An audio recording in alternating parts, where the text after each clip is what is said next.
Bom dia, boa tarde, boa noite.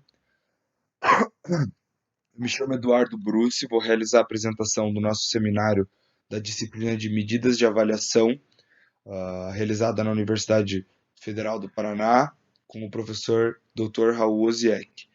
E o nosso tema hoje leva em muito consideração os aspectos que a gente está inserido, mas o Lucas, que é judoca, competiu, faz jiu-jitsu, trabalha com lutas, e a mim também, porque eu gosto muito da preparação física de atletas como um todo, e de lutadores também me chama a atenção pela variabilidade motora que eles apresentam durante a sua prática.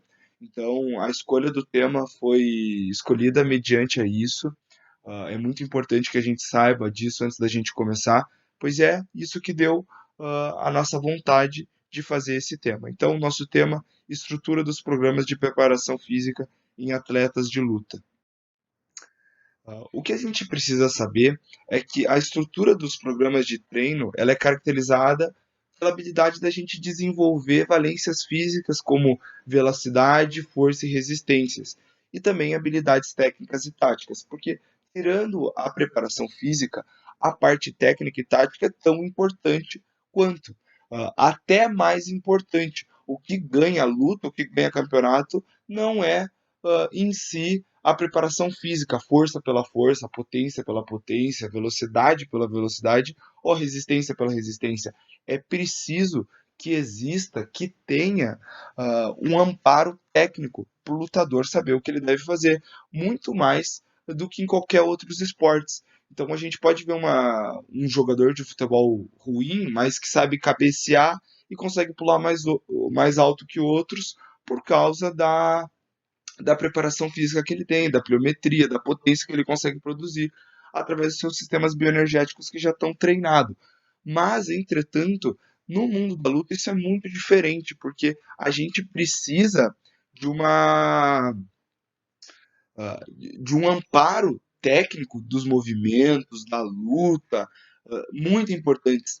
Técnica não adianta nada. A gente vê muito lutador que parece que consegue levantar mais peso na luta, derrubar seu oponente, nocautear seu oponente através de técnica.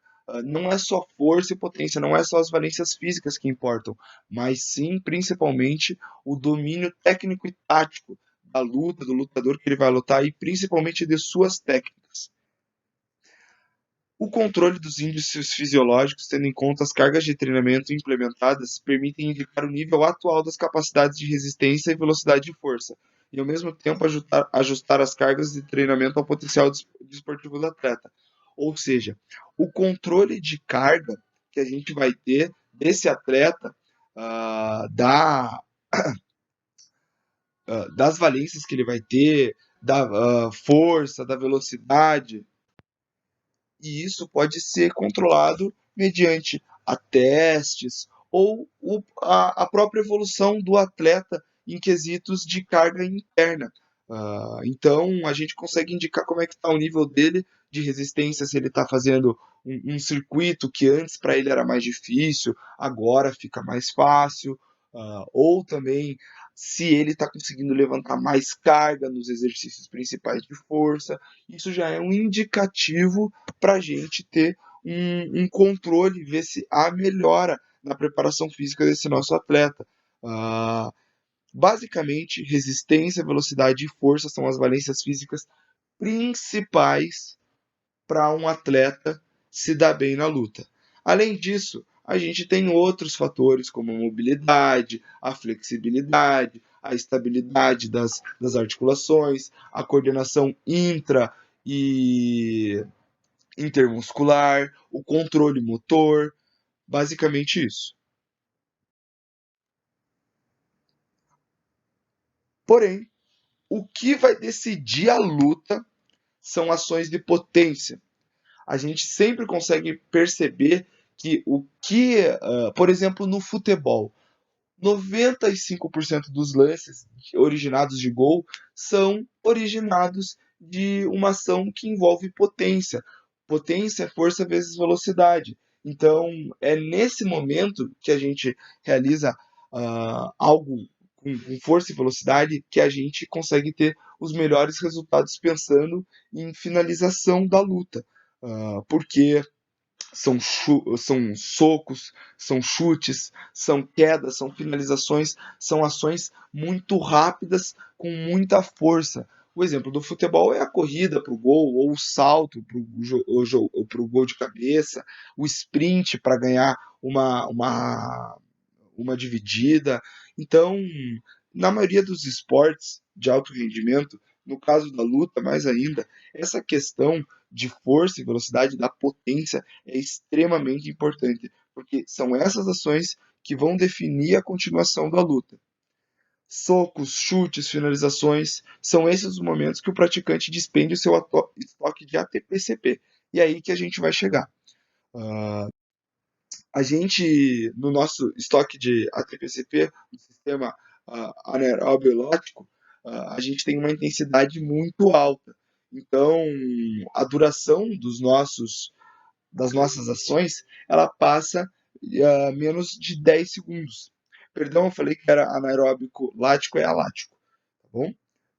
Então, a gente consegue perceber que nessas ações a gente trabalha esse sistema bioenergético e ele é importantíssimo para a gente ter a continuação na luta, tanto quanto o seu desenvolvimento. Então, se esse é o principal fator, sistema bioenergético a ser trabalhado, é na preparação física desse lutador que a gente vai ter essa oportunidade de trabalhar isso. A gente tem outras formas também, a gente tem que lembrar que potência é força vezes velocidade.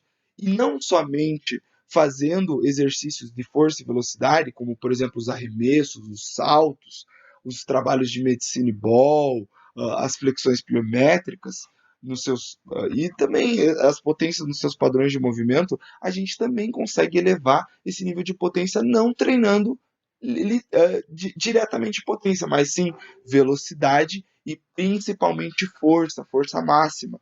A literatura nos demonstra que para a gente conseguir ganhar potência, a gente consegue trabalhar com cargas altas. E essas cargas altas, neurologicamente, nos dão níveis maiores de força do que hipertrofia. Então a gente acaba aumentando a força, consequentemente a potência, porque potência é produto de força vezes velocidade. Agora, vamos falar sobre o controle na carga de treinamento.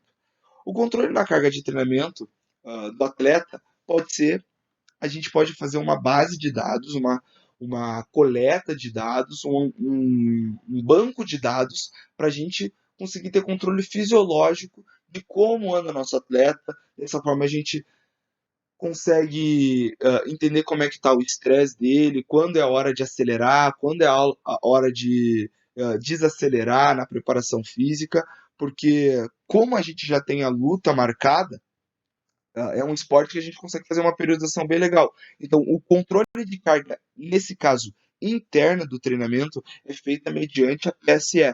E a PSE é uma escala de Borg e vai de nota de 1 a 10. Sendo 1 um esforço mínimo, acabei de acordar, não estou cansado, e 10 um esforço máximo, mediante a fadiga, ou até chegando à fadiga, um esforço tremendo, absurdo. Então a gente vê que a gente tem 5 áreas nessa PSE, da nota 1 e 2, que é descanso e realmente muito fácil. A segunda área, que é fácil a moderado. E na terceira área, que já começa a ficar difícil, que é a nota 5, 6 a 7. O 5 é desafiador, 6 é difícil, o 7 é um pouco mais do que difícil, e aí a gente entra nas últimas duas áreas. O 8, que é muito difícil, o 9, extremamente difícil, e a nossa última área da PSE, que é esforço máximo.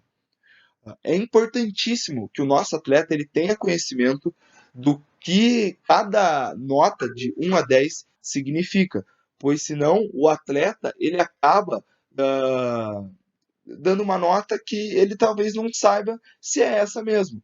Então, outra coisa extremamente importante é esperar a finalização da sessão de treinamento e não perguntar logo direto para o atleta como foi a PSE dele, porque a gente precisa saber como esse atleta está de verdade, porque se a gente pergunta logo depois da luta, ele vai estar muito extenuado e vai dar essa nota, porque ele ainda não teve a recuperação. Então, para ele está extremamente cansado. Então, é bom esperar uns 10, 15 minutos pós finalização da sessão de treinamento. Vamos falar sobre a característica do treinamento. A gente sabe que a sensação de fadiga ela ocorre devido a uma série de mudanças sistêmicas, bioquímicas e fisiológicas que ocorrem durante o exercício e o período de recuperação. Então, a luta são é um esporte que tem uma divisão da sua ocorrência mediante a recuperação e períodos de exercício. Os períodos de exercício são aqueles citados anteriormente por mim, o força, potência, enfim. E tudo isso, devido ao pouco tempo de recuperação que ele tem, ele acaba chegando cada vez mais próximo à fadiga. Outra coisa que a gente pode fazer para controle de carga também são os questionários de fadiga, o SQF, e as escalas de dor. Elas também vão de nota de 0 a 10. São medidas subjetivas devido à natureza multifatorial dessas ferramentas, como, por exemplo, o dia que essa pessoa teve, o sono dessa pessoa, como foi a alimentação dessa pessoa no último dia. Isso tudo pode interferir muito na nota que esse lutador vai dar para a gente. Então, na hora da coleta, eles podem ser superiores às medidas objetivas em ambientes aplicados, porque, como eu disse, é multifatorial. Agora a gente entra na parte legal, que são as características do treinamento. A gente consegue ver que em diferentes lutas a gente tem diferentes características da luta. Claro, potência vai estar em todas, mas por exemplo, vamos ver ali o MMA. São rounds de sparring para colocar as skills em prática, os ensinamentos em prática, com controle dos teus esforços para sim aumentar a performance. Diferente do wrestling, por exemplo, que tem o objetivo de diferente do MMA, só a queda. Então a gente tem o objetivo de levar o oponente ao chão e se mover ao chão para chegar numa posição estável. No Strength and Conditioning, no treinamento de força, uma sessão ou sessão de técnicas usadas para aumentar a força, a potência e a resistência do nosso atleta. Tem os drills de jiu-jitsu, que tem uma intensidade mais leve, não focam totalmente na velocidade de movimento, mas sim na aquisição da técnica. E isso a gente consegue ver em diferentes lutas, diferentes modalidades da luta. E agora vamos falar sobre a preparação física na sala de academia, no ginásio. Então, como disse anteriormente, o treinamento englobará resistência, força e potência. O que eu acho legal a gente começar a falar com potência. A gente pode trabalhar essa potência de diversas formas. Eu gosto de separar a potência da forma de mais especificidade ao esporte e ao produto final. O que seria a especificidade ao esporte? Trabalhar o movimento de soco arremessando a medicine ball.